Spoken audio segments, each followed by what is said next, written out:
currently making plans to record 2 new albums, his first since Songs of Strength and Heartbreak in the late 1990s, and with an upcoming tour, a documentary and a memoir in the works, we meet with Pete Wylie to discuss the long-awaited return of the mighty Wah.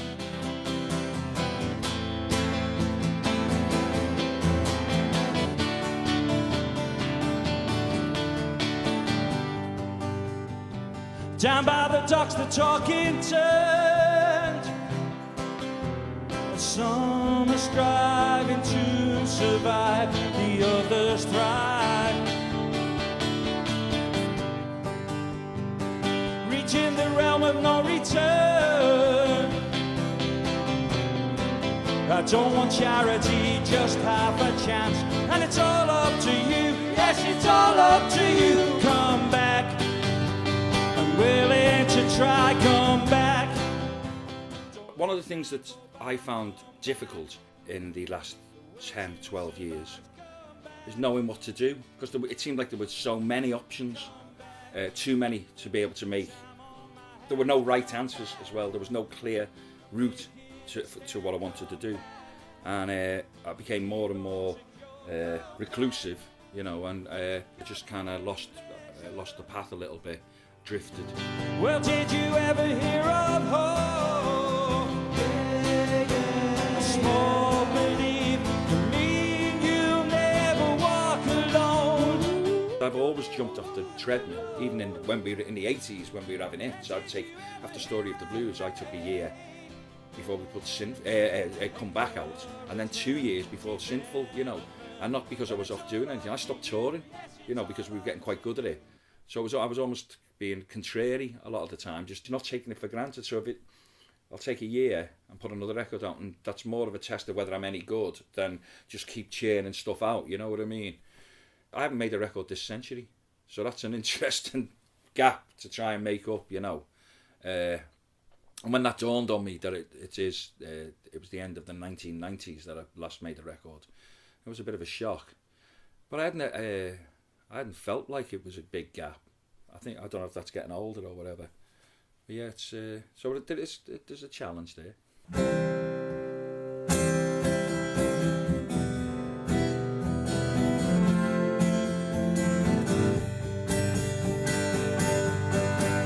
With your velvet size and your angel heart and your smile as big as China, let me take my place in your cool embrace.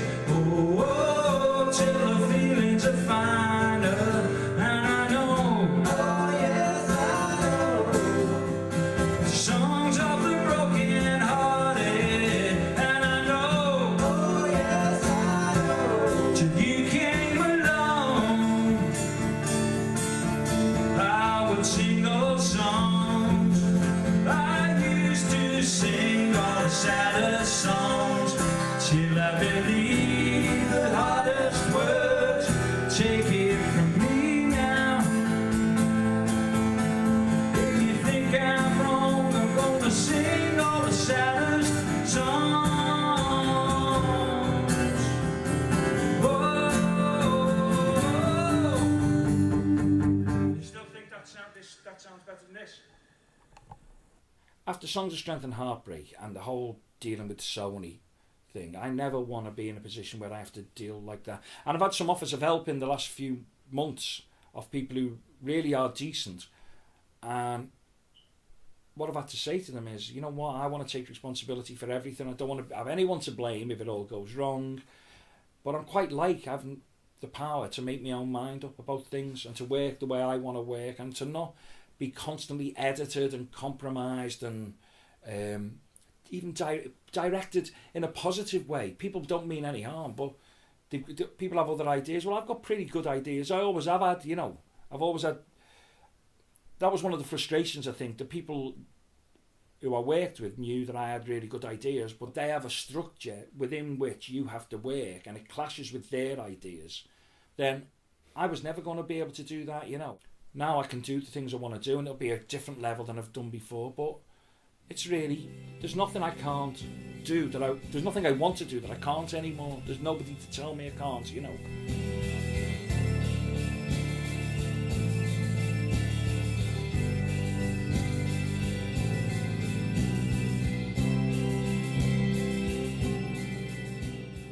I've started recording the new stuff, and writing new stuff as we go. They're all instrumental at the moment. I like writing lyrics right before I sing them, because I want to write as close to when I'm singing it, so that the connection I'm making with it is more direct and, you know, cohesive. These are just throwing ideas at the wall, so that even if I make mistakes, I'm leaving them in, because it might trigger a note that I hadn't thought of before in relationship. But you can't judge me very harshly yet.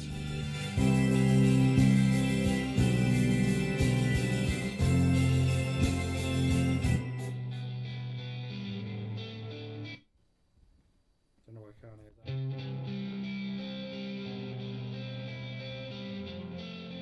that. Weird. The guitar disappeared, but anyway, when I write them in my head, it's a whole cinemascope picture, you know. I'm only filling in these bits to try and make what's in my head come to life for other people. I already know. That's the hard bit. It's not like some people who, I think there are some people who think, you know, what can I do now, and then I can do this, and then they try and make it. Whereas in my head, it's all written beforehand. I think that's one of the things I've found frustrating in the past. It's not the writing of it or the imagining of it that's hard for me, which I think it is for a lot of people who call themselves songwriters. It's the bit in between me imagining it and getting it where you want to play it to other people that's hard for me. The actual mechanics of getting a song down and recorded the way you want it, you know. But, you know, modern technology is making that loads easier. And I'm just going to keep knocking songs down for the next week. And I'm not going to stop, but I'd like the idea of a deadline. I'll have, in a week's time, I'll have all the songs, the main contenders. But that's not the whole story yet. It's not the whole thing yet. It's a start. Then your deadline is because of? The World Cup. Well, I know how easily I get dragged into... when I make a commitment, whether it's emotionally or to music, it's the same with the football. I've got to be totally committed to it. And it's an arbitrary deadline, but it's quite a useful one. I'm using the World Cup as a deadline for finishing new songs, so then I can just sit back and enjoy them. But the great thing is, by doing that, once I'm sitting back, unless it's an incredible match, I'm going to keep legging in from that room into this room and putting ideas down, because that's how it works. And it's often when I'm not concentrating hard that the best ideas come, you know. Some odd note will turn up out the blue while I'm watching Ghana against Ecuador, and there the magic shall lie. If anyone needed to know, I'm going to make 2 records, kind of, and I've said this for years, but now we're going to do it. I'm going to make one called Pete Sounds with nice songs and love songs on, and one called Slime, which is full of nasty, horrible, hateful songs. We've got bingo, beer and benefits. Well, what else could you need? And we live a life untainted by voracious vampire greed. So we'll sing our song together. Let's all raise our voices one. Bob Crow said this. If we all got together, the bastards might drown, and we all sign on. Oh. In my head, they're 2 separate LPs that come out on the same day and at the same time. Pete Sounds is the much more accessible, I suppose, and traditional songwriting, love songs, and upbeat, I suppose, generally. And Slime is the darker and heavier, more guitar, more Tonight's the Night, as compared to, I suppose, Pete Sounds is a Harvest. We're all in this together. I think Slime will be more raw than Pete Sounds. But I also think that it's more the emotional tone of it. I think, you know, when people do, there's an abbreviation people use when they put things on Twitter and stuff, NSFW, not safe for work. And that can mean it's swearing or sex or whatever in it.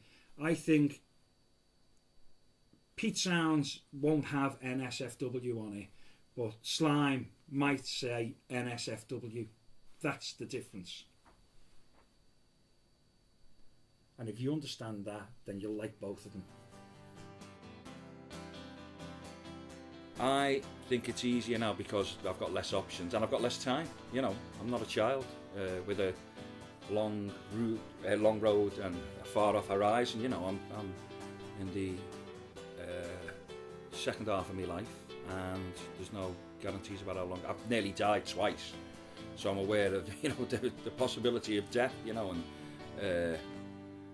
so I think having less options means I've just got to do whatever I can do.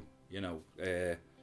And there are less opportunities, I suppose. There are less people interested in me, which is okay. You know, that's not a bad thing necessarily. I'm willing to try. I just want to play. There's loads of places I've never played. I never did as many gigs as I should have, or never did as many as people think I did as well. But just kept going. And that's something I haven't done as well for years, which is just to keep on at things, you know, rather than doing something and then having a break or just losing heart or whatever, you know. Actually having a bit of momentum to what I do. And I've talked about momentum before, but this feels a lot different. Come back,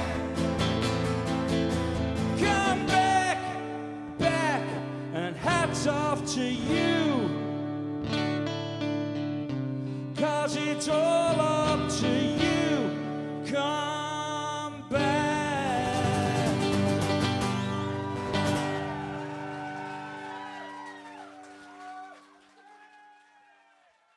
Thank you.